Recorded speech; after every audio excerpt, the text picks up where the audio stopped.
آپ اپنی کھلی آنکھوں سے دیکھ لیجئے کہ رمضان شروع ہوتے ہی ساری دنیا میں مساجد آباد ہونا شروع ہو جاتی ہیں۔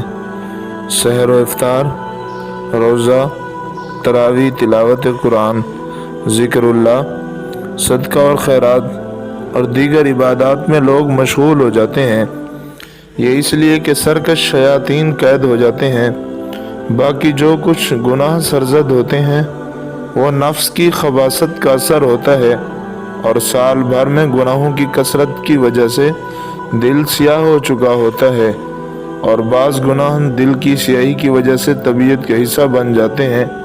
معلوم ہوا کہ ہر گناہ شیاطین کی وجہ سے نہیں ہوتے، بلکہ کبھی گناہوں کا سبب نفس بھی ہوتا ہے۔ اس لیے صوفیاء و مشائخ کی محنت نفس کی اصلاح ہوتی ہے۔